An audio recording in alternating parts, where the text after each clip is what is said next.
Okay, Algebra 2, Lesson 7.6. We're going to start with word problems. But you're always going to be given a formula. You're going to be given one variable value, and you'll have to find the other. So let's read this. Suppose that a waveform's in shallow water. The depth, d, of the water in feet. So we're going to have d for the depth. God bless you. And we're also going to have the velocity of the wave, that's v, are in this equation right here. V equals the square root of 32d. Now, what they're going to say is if the depth is 32, so we're going to be told that d, the depth, is 32, can we find v? So d is equal to 3.2. Find the velocity, find v. Tell you what, these are problems where you want to have your calculator out, and all you got to do is just plug that in. You'll see that it's 32 next to a variable means multiply. So you just follow the directions here. Let's get our calculator out. And thank goodness we're going to be able to do this pretty quickly. We'll just get a square root. Second radical, we'll go 32 times 3.2. All of that's underneath the radical. We want to pay attention to that. And we want to go to the nearest tenth, one decimal place. It says right here. So at that point, you just round to one decimal place, you get 10.1. And that's 10.1 feet per second. And Alex will just have you type that in nice and quickly. Okay, as we take a look at similar problems, you're going to see a very common theme. They will give you the formula. They will tell you one of the variable values. You'll have to find the other. Let's read number 2. Here's a formula. R equals radical S all over 12.6. S is the surface area, and R is the radius. So they're saying suppose the radius, R, is equal to 11.39. Find the surface area. They want us to do that. So find S. And, you want to then go out to the nearest tenth for a final answer, but they're warning us not to round to the nearest tenth too early. So we'll see what that's all about right here. We have R is equal to S all over 12.6. And go ahead and plug in your R of 11.39. And at this point, guys, we're super, super, super close to getting S. S this time, though, the variable that we're looking for is actually trapped inside of this square root. How do we go about finding it? What do you think we have to do?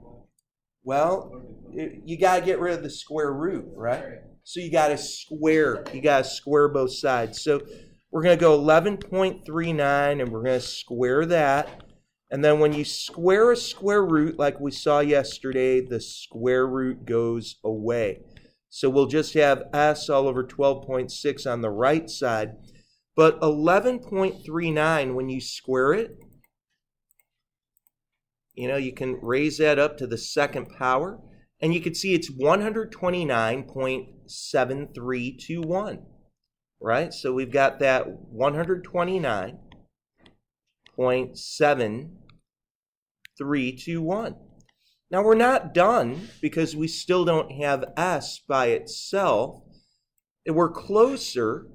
S is on that right-hand side. How do we get S alone? One more step. What do you think we got to do? Yeah, multiply by 12.6. So we're going to do that right now. And when we do that, we'll just go times 12.6. Here's 12.6 over here that we're going to multiply. The 12.6 cancels out. And here's the cool thing, guys. You already have your 129.7321. Just hit times 12.6.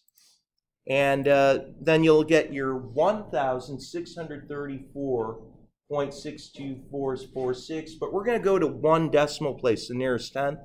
1634.6. 1634.6.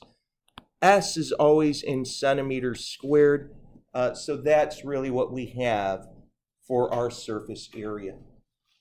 Okay, we doing okay? Yeah. All right, take a look at a new problem. We're going to have to squeeze this one in. The reason is Mr. Olson came by and he was warning us that Alex also has a problem kind of like this on its assignments, and we want to make sure we're ready for this too. Let's just say you're given a formula, and we're not even going to write out the words describing what T and L might be, but they're saying, look, T is 6.5. God bless you. And over here, we're trying to find L. So, using that formula, you'd have 6.5 equals 2 times the square root of L. Our goal, of course, is to solve for L, to get L alone. What should we do to do that? We are going to square, but not first. You see, first you want to get your radical alone. So divide by 2 first. Good. Always divide by 2 or get your radical alone. That's the big picture. Isolate the radical, and then we'll get rid of the radical. So 6.5, you divide by 2, you get 3.25. And then you could say, now I want to get rid of the radical. So you square both sides now. And real quickly, here's the cool thing. You already have 3.25. Just hit the square button, and you don't have to retype it. You'd get, going to one decimal place, 10.6. So we'd get 10.6 if we were solving to one decimal, okay? All right, so let's go to the next page, page 4 in our packet. And real quickly, we're just going to solve some super short problems and hopefully realize that we still should always be checking. If I wanted to get rid of a cube root, what should I do to both sides, do you think? To get rid of a cube root, I should raise both sides to what power? The third.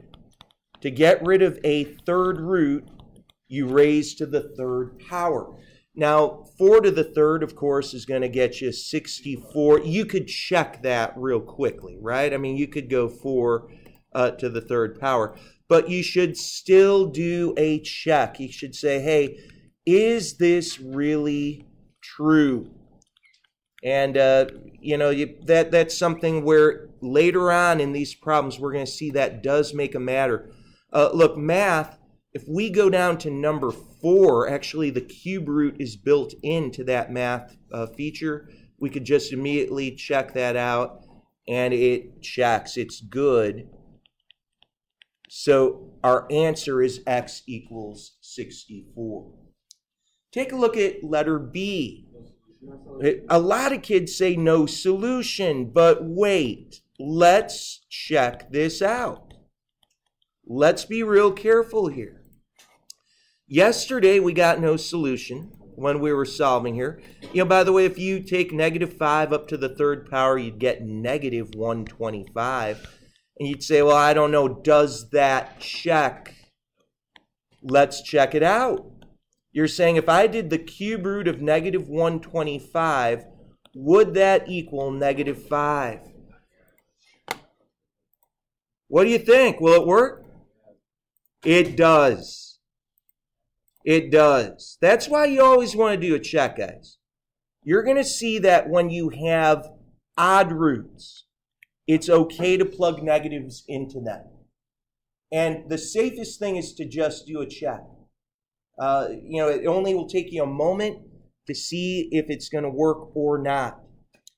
How about letter C? How would we get rid of a fourth root? What do you think? What power would we have to raise everything up to? The fourth. And you could very quickly say, well, 3 to the fourth, it would only take a moment for you to see that x is equal to 81. Raul, you need an admit. So at this point, we should do a check. And we're going to say, here's your fourth root of 81. Is that really equal to 3? How do we check a fourth root? You hit 4, you hit math, you come down here to the x root. Is the fourth root of 81 really equal to 3? Yes. Yes. Okay, take a look at letter D. Right here, you could say, well, I've got to get rid of another fourth root. Tell you what, I'm going to take my -2, bump it up to the 4th power, and let's see what that would look like. Okay, so when you get this thing typed in, actually it's positive 16, right? You've got 4 negatives all multiplied together. Would it work? Well, I don't know. Let's do the check.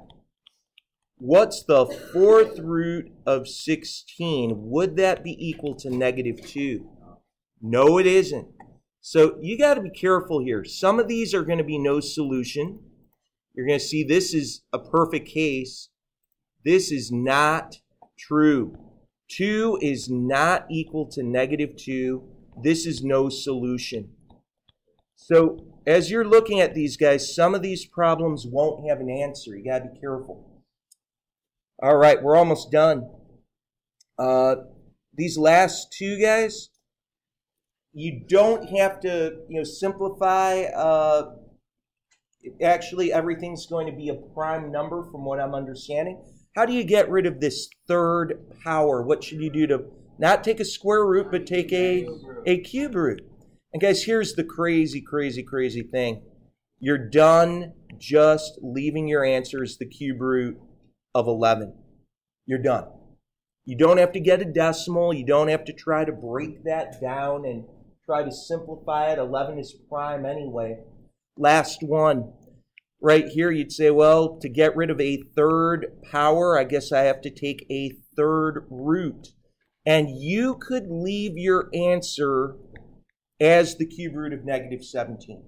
Negatives are okay inside of odd roots. So that's going to be perfectly all right. If you were to look up the answer in ALEKS, they actually factor out the -2, but either answer would be given credit. Okay, so you could just leave it as the cube root of -17.